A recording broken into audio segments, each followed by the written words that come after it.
И започнуваме со првата тема за која што ќе разговараме во текот на денешното издание, тема која што, да ви кажам искрено, со исклучително жалење вака сме ја разговарали пред години доста одамна, но некако се чини дека во тој дел државата не гледа некој голем интерес за вложување напори, не само напори, туку и за целосно менување на системот кој што се однесува токму на лицата кои што немаат, односно се под закана да ја доживеат судбината на Мемет. Мемет, доколку се сеќавате, кој што почина и кој што не е прва жртва на системот, покрај него постојат и други примери на лица кои го загубиле својот живот или пак се соочиле со сериозни потешкоти во процесот на добивање здравствена заштита. Моментно имаме околу 1000 лица без документи кои под закана ја имаат истата судбина како него. Токму во студиото со нас извршниот директор на Ромалитико Елвис Шакири, со кој што ќе разговараме за оваа тема и кому му посакувам добре дојде. Ви благодарам за поканата, Огнен. Баш ми е мило што секогаш одвојувате време да разговараме на оваа важна тема. Искрено, како што и самиот напомена, веќе неколку пати имаме разговарано на оваа тема. За жал, државата се уште ништо не е преземено во однос на направен е некој чекор, меѓутоа не е направено доволно за да овие лица остваруваат основни човекови права. И навистина е срамно повторно да зборуваме на оваа тема. Мислам, од една страна е навистина срамно, од друга страна треба да се зборува за некако да се извлијае да веќе политичките чинители навистина го решат ова прашање, бидејќи сведоци сме дека скоро, ајде да не речам, меѓутоа ни се случува секоја година да згасне некој млад живот поради, не знам, немање на основна здравствена заштита, која што нели и по устав и по закон им припаѓа на оваа категорија на граѓани. Ајде да одиме со ред. Што е во суштина да им представиме на гледачите, бидејќи некако кога се читаат новинарски написи или кога тоа е дел од вестите, некако е тоа во многу кратка форма, информативна и зборува само за актуелната состојба, но следејќи го случајот на Мемет, што е буквално да одиме од почетокот па да стигнеме до неговата смрт практично, иако како што разговаравме пред емисијата, тоа тука не застанува, ама ќе стигнеме до таму. Значи има неколку категории на лица кои што се без лична документација. Имаме лица кои што немаат воопшто никаков документ. Тоа се лица кои што навремено не биле пријавени во матичната книга на родени и практично немаат никаков идентитет. Имаме лица кои што по распадот на Југославија останали исто така без лична документација, значи има повеќе категории. Поврзано со случајот на Мемет, тоа е лице кое што немало лична карта. Немало лична карта бидејќи лицето не поседува имот. Значи, законот за живеалиште вели дека доколку лицето нема во сопственост живеалиште, односно дом, или пак доколку лицето не изнајмува живеалиште, значи не рента, не е под закуп, тоа лице не може да извади прва лична карта. Личната карта нели е основ за да се остваруваат неколку права. Сега, бидејќи ова лице не поседува во сопственост имот и не може да направи договор за закуп, бидејќи самиот договор за закуп мора да се направи со лична карта. Така да ако нема ова лице лична карта, не може да направи договор за закуп. И практично без тој документ ова лице усвари не може да оствари право на лична карта. И тука е тоа несогласување кое што го имаме системски и кое што велиме дека законите треба да се во функција на граѓаните. Значи, ако увидиме вакви состојби, треба законите да се менуваат, за да се прилагодат на потребите на граѓаните. Не може ли да се извади лична карта, да речеме, на имот на родителите или нешто слично? Значи вака, овој проблем е посебно таргетира ромската заедница. Значи, и нивните родители немаат лична документација. Значи, тоа е ланец еден. И овој, да речеме, ваквата категорија на граѓани не се решила уште пред 20-30 години. Но државјанство има во случајот. Бидејќи ние имаме и лица кои што се и без државјанство дури. Имаме и лица кои што се без државјанство. Не сум сигурен, не можам да шпекулирам за ова. Не можам да шпекулирам за ова дали има државјанство. Меѓутоа, што е главниот проблем? Главниот проблем е што овие лица, мислам како низ целата држава, нели ние неколку пати беше донесен закон за легализација на бесправно изградени објекти. За жал, таквиот закон има бенефит само побогатите, високата или средната класа, која што успеа да долегализираат, нели, згради, базени, огромни дворови или што и да е. Меѓутоа, оваа категорија на граѓани кои што требаше, нели, да ги легализираат оние бесправно изградени објекти, тоа се, да речеме, мали кукички по 30-40 квадрати, каде што имаат, каде што живеат, да речеме, тоа се една или две соби. И за жал од овие законски измени кои што беа донесени, бенефитираа тие, а не оваа категорија на граѓани. Што би рекол човек како и вообичаено. Така, овие не се влезени во детален урбанистички план. И штом не се во детален урбанистички план, они не можат да имаат имотен лист. И кога вие немате имотен лист, не можете да докажете собственост. А собственост не може да докажувате бидејќи немате ни лични документи. Така, значи тоа е магепсан круг. Да, тоа е цел еден ланец. За едно ви треба друго, а за тоа друго ви треба првото. Така, и тоа е цел еден ланец и на крајот вие не му успевате да добиете лична карта, не може да остварите право на лична карта, а без лична карта вие нити може да склучувате договори, нити може да се вработите, нити може да, не знам, остварувате било кое право, кое што нели ви следува по закон. Фактички, вие ако немате лична карта, ништо не може да имате, иако никогаш не сте извадиле. Така. Значи, зборуваме за здравство, за пензиско, за осигурување, за банки, за трансакции, за договори, за наем, што било. Така, значи ова е таа група која што има извод, меѓутоа не може да оствари лична карта, право на лична карта поради собственост, односно закуп на објект. Тоа е поради немањето на детални урбанистички планови, односно проблемот со легализација.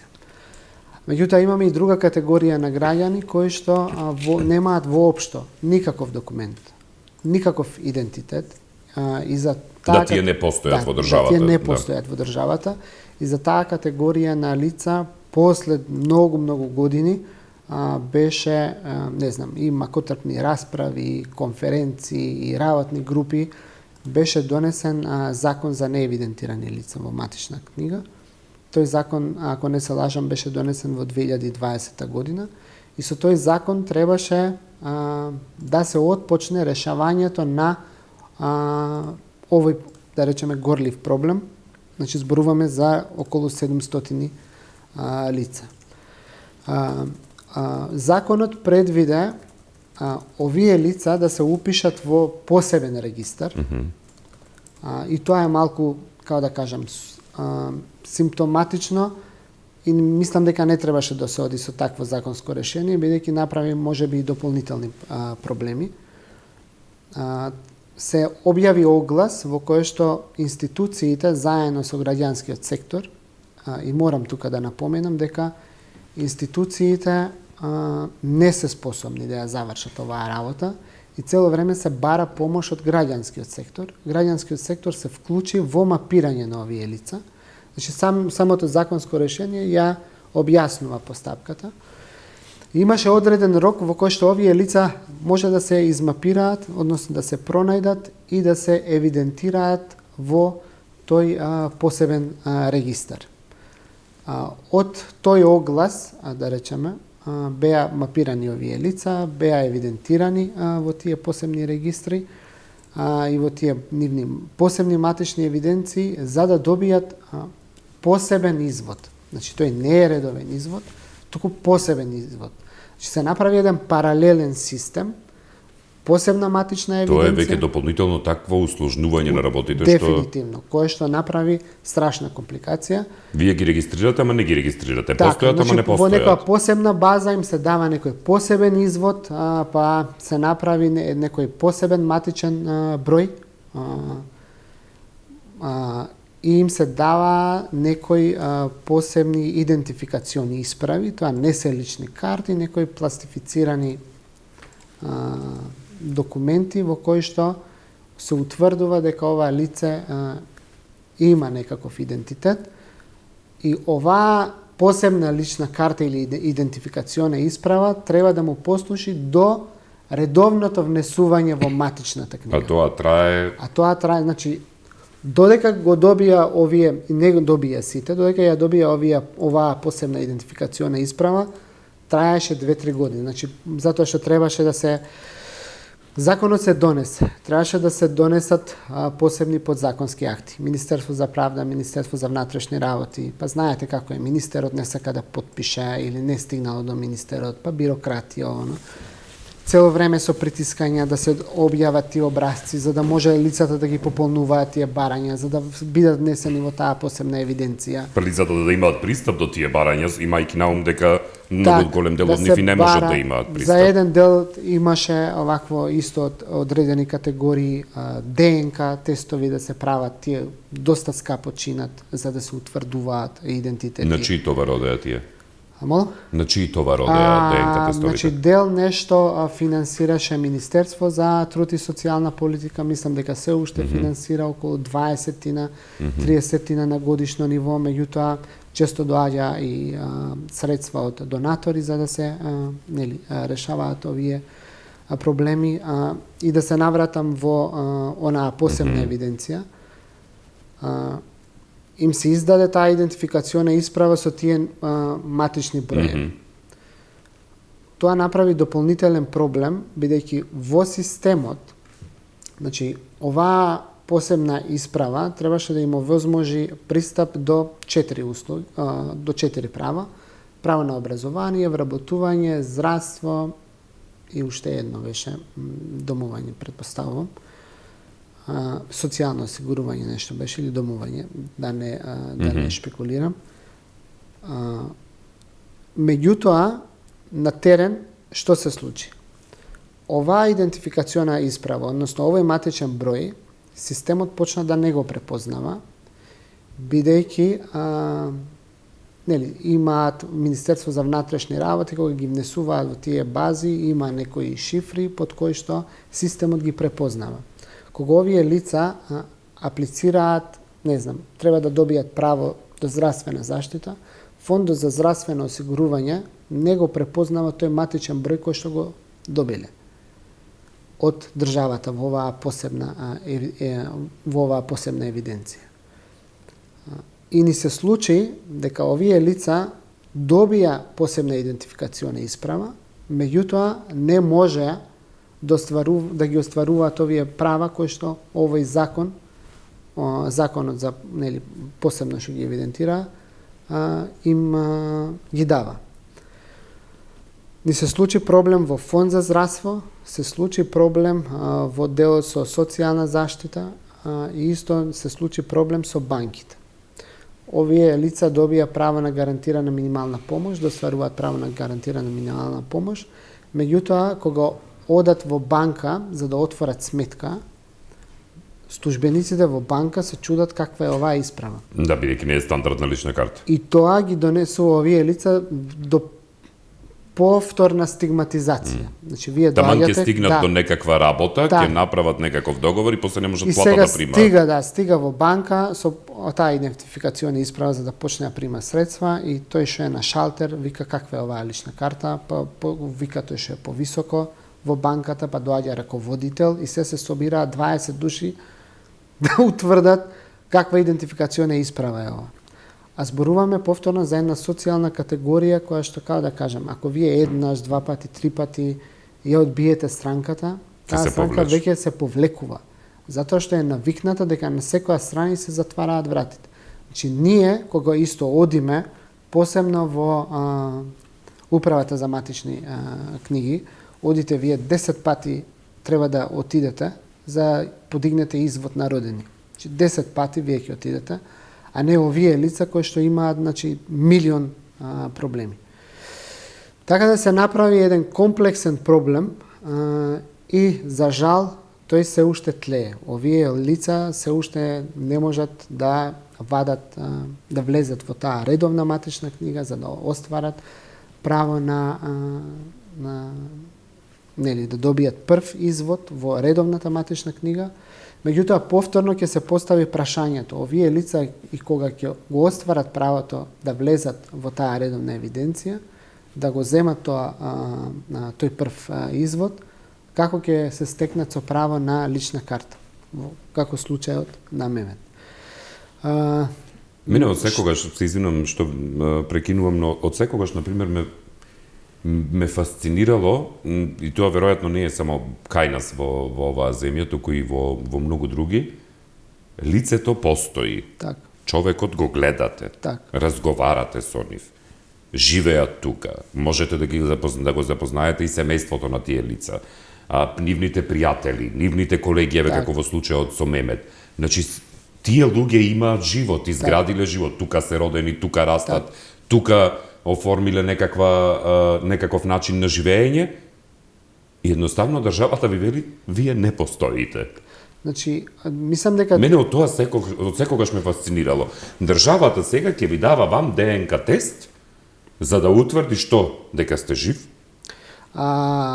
Значи, мислам дека администрацијата ни е толку ригорозна, како да кажам, како да, не знам, сега ние решаваме некој страшен криминал.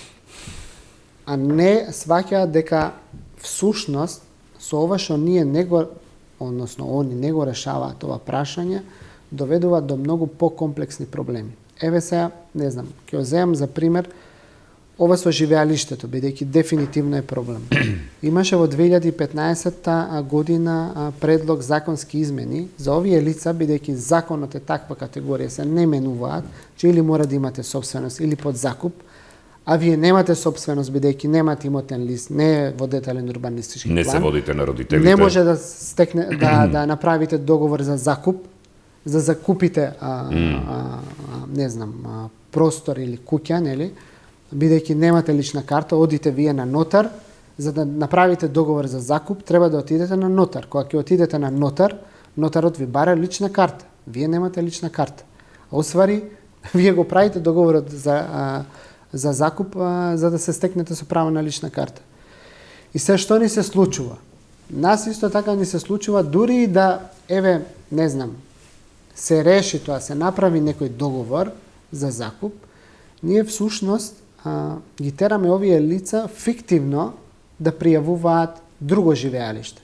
Пример, јас ако живеам 30 години во мојата куќа, во таа населба, и сега мене таа населба, односно таа куќа не е признаена, и јас морам да направам, јас немам право на собственост, бидејќи немам имотен лист, не едам во дел од детален урбанистички план, јас треба да направам договор за закуп, и сега ќе дојдам кај вас, вие сте ми роднина, вие имате право на собственост на вашата, доаѓаме да направиме договор, ќе го направиме договор. Јас фактички ја лажам државата, односно го лажам системот дека живеам кај вас за да се стекнам со право на лична карта во вашето живеалиште. Јас всушност живеам на друга адреса. Односно таму каде што живеам 30, 50 или 100 години. И мислам дека системот тоа, како да кажам, не го разбира. Во 2015 година се правеа законски измени за оваа категорија на лица да може Центарот за социјална работа да издава потврда, односно да се регистрираат во Центарот за социјална работа. Значи, местото на живење да е во Центарот за социјална работа. Така е, бејќи тоа е место докаде што најлогично првично би се отиде. Така, и затоа е многу подобро, меѓутоа и би имале евиденција тие. Да, меѓутоа тие законски измени никогаш не се усвоија и многу беше полесно да се луѓево да пријавуваат живеалиште во Центарот за социјална работа за да се стекнат со право на живеалиште и лична карта, бидејќи во иднина за да речеме за 10-15 години овие лица кои ќе се стекнат со право, овие ние бидејќи ние секогаш сме со претпоставка дека овие лица ќе бидат приматели на гарантирана минимална помош. Че овие лица може да се вработат. Ако се вработи, лицето може да стекнува приход. Ако економски се зајакне, ова лице може во иднина навистина, не знам, да може да си откупи земјиште, да купи куќа на друго место или не знам, да направи, навистина да отиде под закуп. Но еве, Мемет, да речеме случајот, тој имаше среќа што успеа да најде работа која што не му побаруваше лични документи, затоа што таков е и видот на работата. Но, например, да соберел доволно пари, како што има позитивни примери од истото работно место, да соберел доволно пари, ќе требало да си купи имот, или да закупи простор, а не може. А не може. И затоа викам, значи... И практично државата само го одржува не само системот нефункционален, туку и ги тера луѓето да прават криминални дејства, затоа што не им овозможува да прават легални дејства. Така, значи и во делот на вработување, и во делот на пријавување да работат на црно, да живеат на црно. И ништо не правиме, нити државата има бенефит од таа категорија на граѓани, меѓутоа од друга страна овие граѓани не може да ги остваруваат основните човекови права. И сега јас исто се прашувам, бидејќи нели, не знам, за овие коридорите се менува закони, европски знаменци, брзински брзински се средува. И сега вие кога секоја година Европската комисија во нивните извештаи ви стои дека државата се уште не го решила прашањето на оваа категорија на лица. Извештајот на State Department за човекови права истото го зборува. Пристапуваме кон Европската Унија, ова прашање е дел исто и од Chapter 24, делот со човекови права. И вие не му ставате европско знаменце на сите тие законски измени кои што треба да се направат во неколку закони, за да го решите ова прашање, вие носите закони, не знам, не дека не е важно и ова со коридорот. Може би е важно. Меѓутоа имаме и нешто многу посуштенствено, а тоа е овие лица да ги остваруваат основните човекови права. Или што би се рекло, може би токму овие околу 1000 лица ќе можат да работат на изградбата на коридорите. Дефинитивно. Ако има документација. Дефинитивно. Јас затоа викам, значи не се гледа, државата не го гледа економскиот бенефит. Затоа што овие лица може да придонесуваат, како и сите ние. Да, државата повеќе ќе добива бидејќи ќе плаќаат даноци тие лица. Значи овие лица секој дневно мора да работат, они извршуваат некаква работна активност. Работат на црно, они мора да преживуваат. Од што живеат овие 1000 лица?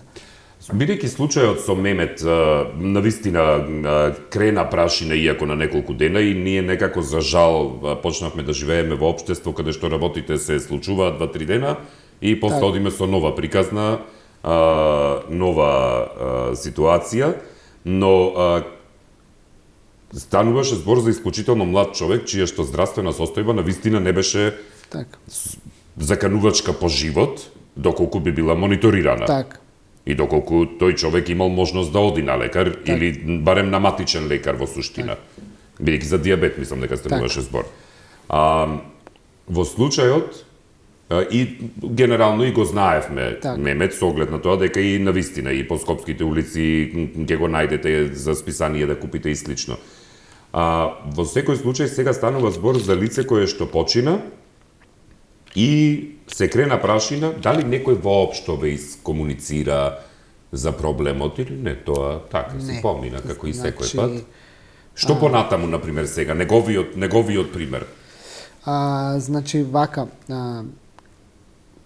за оваа категорија на граѓани, повторно ќе кажам, никој ништо не комуницира. Ние постојано како граѓански издруженија се соочуваме со овие проблеми, пробуваме одиме пред институции заедно со нив.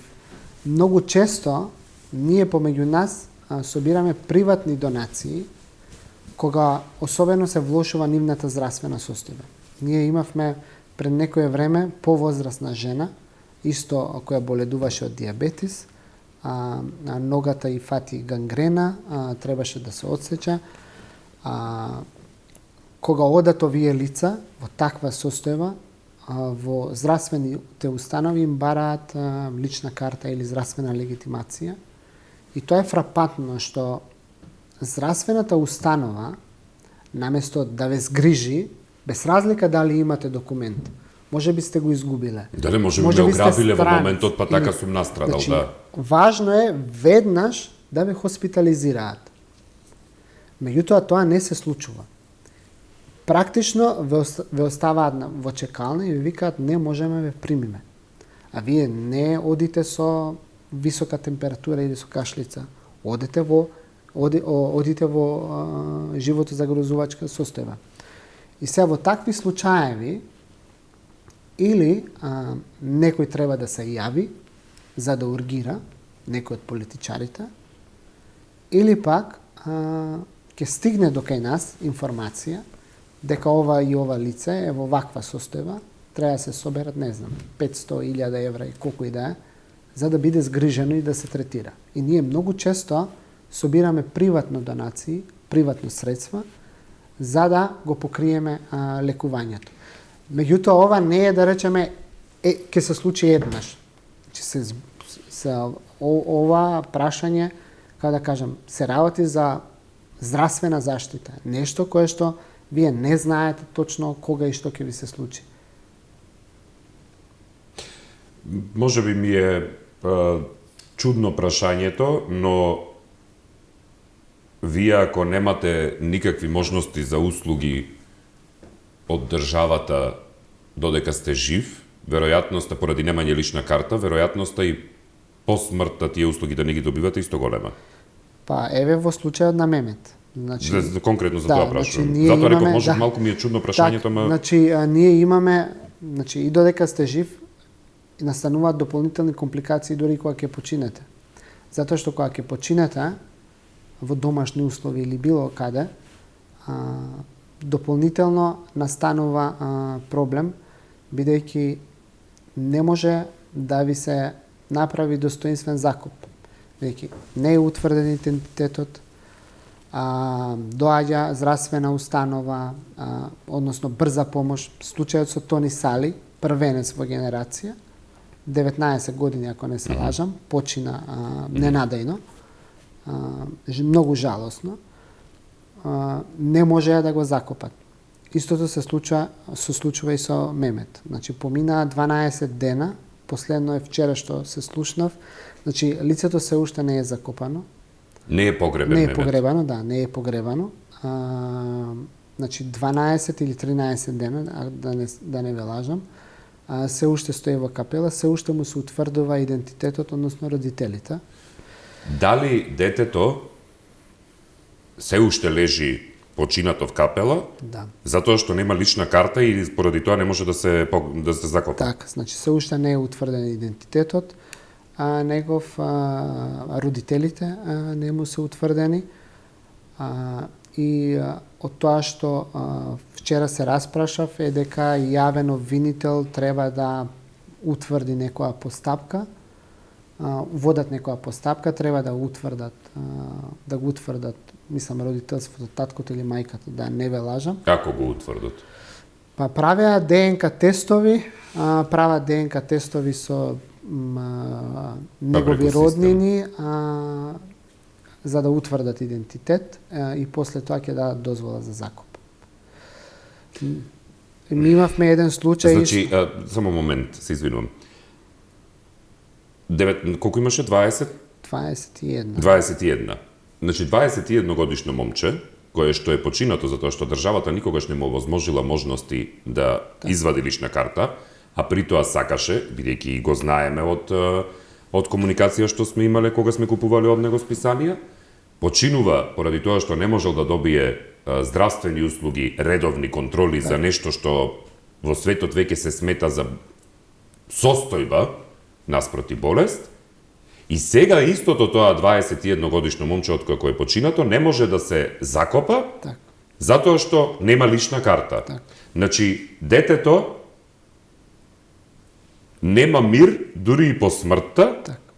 лежи таму во некоја капела, затоа што 12 дена не може, му се утврдува родителите кои му се за да го закопаат. Така. Значи, значи оваа работа може за, не знам се, за 24 часа да се реши. Институциите да ја потегнат, да ја решат и достоинствено лицето да се погреба, затоа што веќе лицето е починато. Значи, и Мемет не е единствен случај и добро е што на некој начин лицето е во капела. Ние имавме случај минатата година каде што лице без документ стоеше повеќе од 48 сати во домашни услови, бидејќи нити погребално, нити здравствена установа не сакаше да го подигне, бидејќи лицево немаше никаков документ. И повторно мораше преку врски, преку политичари да се издействува за да може да се направи достоинствен закуп. Така да овие лица, значи, имаат проблем не само додека се живи, туку и кога ќе починат. Да, малку се извинувам, Елвис, морам да признам дека поприлично вознемирувачки ми делуваш ова информација, иако ја разговаравме и пред емисијата, но вака слушајки, мене навистина ми е тотално неверно. Так. На крајот на криштата сите знаеме каде живееме, но мене ми е шокантно дека вие човека дури и по смртта не го оставате намира.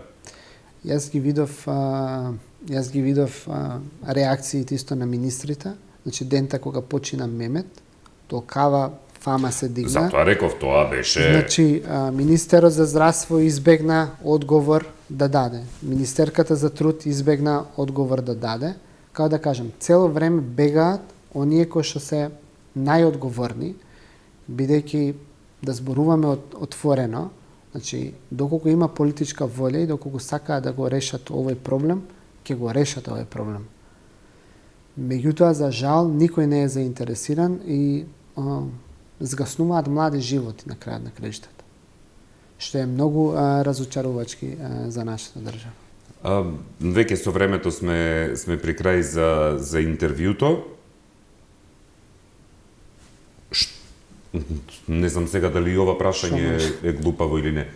Што може да се направи? Еве конкретно, барем сега во случајов, тоа дете да има достоинствен погреб. Значи, треба подитно, ако е во јавното обвинителство, да реши таа процедура или постапка која што ја води, да го издаде тој документ за да може лицето да се погреба. Меѓутоа, што точно се чека на вистина? Не, добро, тоа ќе видиме. Значи, тоа си е нашата бирократија. Да. Значи, за да се реши една работа, нели, треба додека не се притисне или вие ако не го помогнете како медиуми да се направи притисок, или пак некој политичар доколку не стави рака на тоа, за жал, ситуацијата ќе остане. Замислете вие да живеете во држава каде што и за да ве погребат треба да се јавите на некој политичар. Да, значи цело време тоа се случува. Посебно со оваа категорија на лица, цело време се случува. Мора да се јавите или да ви заврши работа или градоначалник, или лице од погребално, или пак кај некој министер, пратеник, значи дефинитивно само така може да се реши. Елвис, планирав да зборуваме и за проекти кои што ги имате со Ромалитико тековни и идни планови, но временски веќе навистина надминавме од тоа што беше предвидено, така што ќе мора тоа да го оставиме за некоја наредна прилика, единствено само за крај да го заокружиме ова, што е тоа следно што како Ромалитико го правите. Сега пред летово да започне. Ние како Ромалитико, значи, спроведуваме поголеми проекти финансирани од USAID и токму едниот проект ние токму во овој дел даваме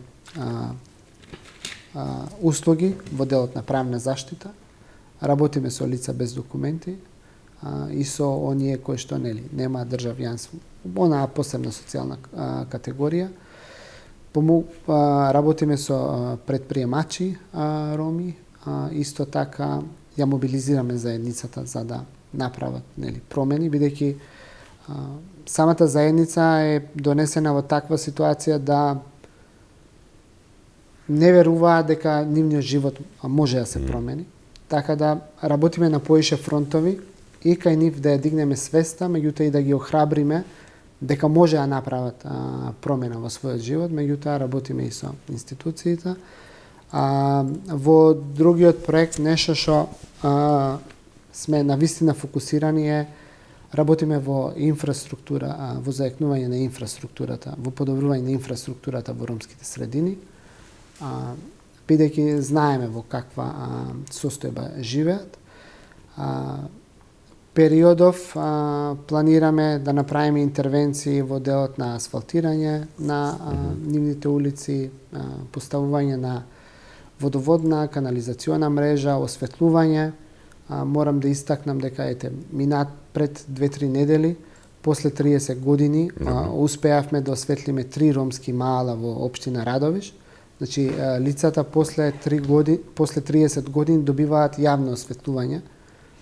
Ако поминевте навечер, ќора темница, не се гледа ништо, и после 30 години ви се осветлува улицата. Да, ви се осветлува улицата, така да фокусирани сме поише во делот на инфраструктурни За какви работи правиме муабет, Елвис? За основни работи. Значи, за основни потреби. За право на достоинствен погреб, за здравствена заштита, за осветлување на улици, за вода. И еден тон други, дополнително. Значи, вода, комунални услуги и слично. За што разговараме?